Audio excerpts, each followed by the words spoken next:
여러분 안녕하세요. 이번 심층 해설에 오신 걸 환영합니다. 오늘은 에스라서를 다룰 건데요. 이걸 그냥 흔한 옛날 종교 이야기로 보는 게 아니라 아주 방대한 고대의 데이터베이스로서 낱낱이 파헤쳐 보려고 합니다. 오늘 우리의 목표는 분명합니다. 모든 소스 자료를 하나도 빠짐없이 아주 상세하게 기록하고 분석하는 겁니다. 세밀한 법령부터 정확한 인구조사 수치, 그리고 이스라엘 민족의 그 뼈아픈 영적 변화 과정까지 싹 다 추적해 볼 테니까요. 다들 준비되셨죠? 자, 오늘 우리가 짚어볼 6가지 핵심 주제입니다. 첫째, 고레스 칙령과 첫 귀환. 둘째, 성전 기초와 반대. 셋째, 다리오 칙령과 완공. 넷째, 에스라의 귀환. 다섯째, 통원과 회개. 마지막으로 개역 언약과 명단입니다. 구조가 딱 잡혀있죠? 지체 없이 바로 들어가 보겠습니다. 1부, 고레스 칙령과 첫 귀환입니다.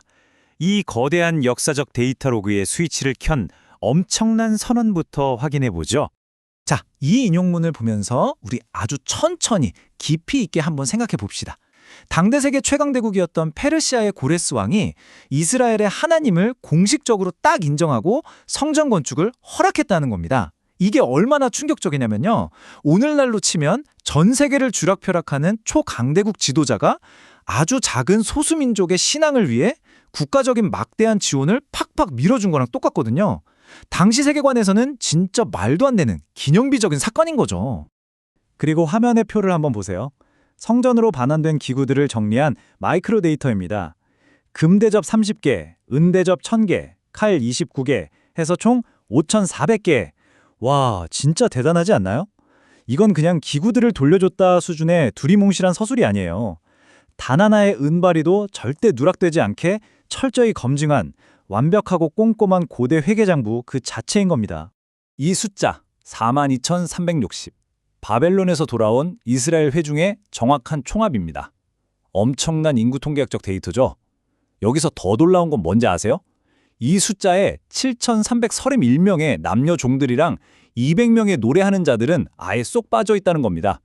걔네들은 또 별도로 꼼꼼하게 기록해놨거든요. 소스 자료를 하나도 빠짐없이 셌다는 걸 증명하듯이 사람 한 명 한 명을 다 분류했다는 거. 우리가 분석하려는 이 기록이 얼마나 집요한지 딱 감이 오시죠? 이어서 2부, 성전 기초와 반대 세력에 대한 이야기입니다. 이제 예루살렘 현장으로 가볼 텐데요. 본격적으로 노동이 시작되자마자 아주 강렬한 감정 충돌과 정치적인 태클이 동시에 들어옵니다. 이 장면은 진짜 시각적이고 본능적인 대조를 보여줍니다. 새롭게 놓인 성전 기초를 딱 보고 젊은 세대는 너무 좋아서 막 소리를 질렀어요. 그런데 옛날 솔로몬 성전의 그 엄청난 영광을 직접 봤던 나이든 노인들은 어땠을까요? 과거의 상실남 때문에 막 대성통곡을 한 겁니다. 한쪽에선 환희에 차서 환호하고 한쪽에선 오열하고 이 소리가 귀를 찢을 듯이 뒤섞여서 저 멀리서도 들릴 정도였다니까요. 상상이 가시나요? 자, 타임라인을 한번 보시죠. 반대 세력의 방해 공작이 얼마나 집요했는지 보여줍니다. 고레스 왕부터 아하수에로, 아닥사스다, 그리고 다리오 왕까지 무려 4대의 통치 기간에 걸쳐서 반대가 이어져요. 이 사람들은 아주 체계적으로 고발장을 올리고 관료주의의 허점을 교묘하게 파고들어서 결국 다리오 왕 제2년까지 성전 건축을 합법적으로 완전히 중단시켜버립니다. 정말 끈질기죠. 3부, 다리오 칙령과 완공입니다. 학개와 스가랴 선지자가 팩트 폭격을 날리면서 유다 백성들을 독려하니까 멈췄던 건축이 다시 시작되는데요. 이게 다리오 왕의 대대적인 황실 조사를 촉발하게 됩니다. 그런데 여기서 진짜 여과 같은 기막힌 반전이 일어납니다. 다리오 왕이 앙메다 궁성에서 고레스 왕의 오리지널 두루마리를 딱 찾아낸 거예요. 그래서 어떻게 됐냐고요? 건축 재개를 허락한 건 너무나 당연하고요. 성전을 반대하던 강 건너편 총독들한테 야, 니들이 거둔 왕의 세금으로 쟤네 건축 비용 매일매일 알아서 대줘 하고 명령해버립니다. 대족들이 회방을 놓으려다가 오히려 막대한 황실 스폰서십을 끌어다 준 셈이죠. 완전 대박 사건 아닙니까? 성전 봉헌식의 디테일 한번 보세요. 수소 1000마리, 수양 200마리, 어린 양 400마리, 그리고 이스라엘 12지파를 딱 맞춘 순염소 12마리. 이 숫자들이 의미하는 게 뭘까요? 이스라엘 백성들이 단순히 건물만 지은 게 아니라 모세 율법책에 기록된 그대로 자신들의 종교 시스템을 아주 철저하고 완벽하게 복원해냈다는 걸 여실히 증명하는 겁니다. 4부, 에스라의 귀환과 아닥사스다 왕입니다. 수십 년의 세월이 훌쩍 지나고 드디어 우리 해설의 주인공인 에스라가 등장합니다. 그것도 전례 없는 엄청난 제국의 백업을 받고 말이죠. 아닥사스다 왕이 에스라에게 준 권한을 보면 진짜 입이 떡 벌어집니다. 은 100달런트, 밀 100고르에 소금은 아예 무제한으로 퍼졌고요. 이게 다가 아닙니다. 율법을 어기는 사람을 사형에 처하거나 추방하거나 재산을 몰수할 수 있는 절대적인 사법권까지 쥐어줬어요. 그냥 일개 학자가 제국의 막강한 대법관이 되어서 고향으로 화려하게 돌아온 거나 다름없는 거죠. 여기서 우리는 중요한 개념을 짚고 넘어가야 합니다. 에스라의 이 엄격한 절차적 논리를 천천히 한번 따라가 보시죠. 그는 왕한테 우리 하나님이 지켜주실 겁니다 라고 호언장담을 해놨기 때문에 호위 군대를 붙여달라고 하는 걸 엄청 부끄러워했어요. 그래서 어떻게 했느냐? 금식을 선포합니다. 그리고 제사장 12명을 세워서 그 어마어마한 금은보화의 무게를 1g의 오차도 없이 달아서 맡겨요. 예루살렘에 도착해서 그걸 또다시 저울에 달아 철저히 검증하고요. 정말 숨막히도록 치밀하고 책임감 있는 절차죠? 5부 통원과 회개입니다. 그런데 에스라가 예루살렘에 딱 도착하자마자 귀환한 유다 백성들의 정체성을 뿌리채 흔들어버릴 엄청난 사회적 위기와 정면으로 충돌하게 됩니다. 이 대목에서 우리 속도를 조금 늦추고 아주 깊이 있게 토론해 볼까요?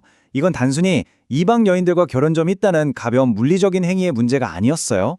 에스라의 관점에서 이건 거룩한 씨가 이방 민족과 섞여버린 본질적인 사건이었습니다. 다시 말해 하나님의 백성이라는 이스라엘의 존재 자체와 구원의 역사를 아예 끝장내버릴 수 있는 가장 치명적이고 실존적인 위협으로 받아들였던 거죠.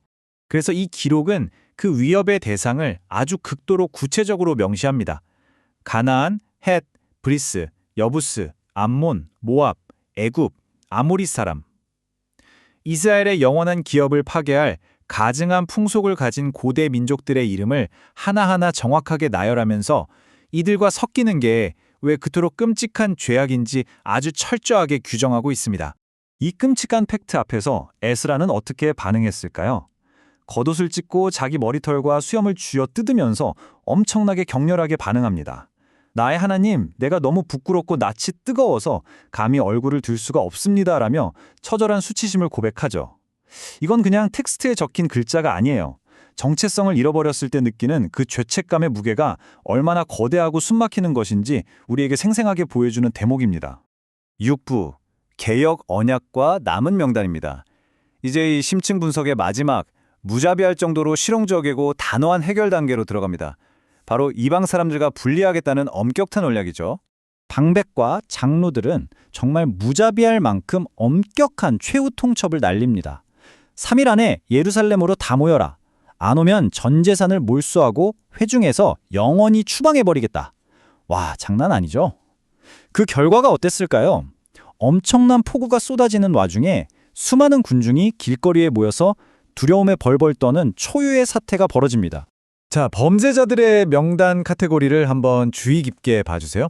제사장의 무리, 레위 사람, 노래하는 자, 문지기, 그리고 일반 이스라엘 백성까지.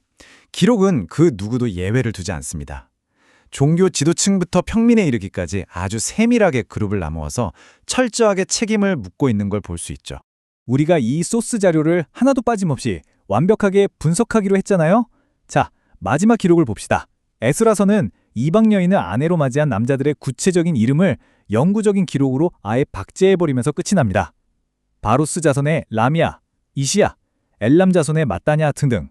고대 기록이 개인의 과오를 얼마나 집요하고 타협 없이 끝까지 추적했는지 완벽하게 증명해주는 거죠. 자, 마지막 명단의 이름들을 보면서 우리는 이런 도발적인 질문을 하나 던지게 됩니다. 이렇게 소름 돋을 정도로 세밀한 기록 유지와 뼈를 깎는 엄격한 경계선 설정, 그리고 극단적일 만큼 데이터 중심적이었던 영적 정화 과정은 훗날 이스라엘이라는 국가의 정체성을 과연 어떻게 그리고 얼마나 영구적으로 바꿔놓았을까요? 이 묵직한 질문을 여러분 각자에게 남겨드리며 오늘의 심층 자료 해설을 마무리하겠습니다. 시청해주셔서 감사합니다.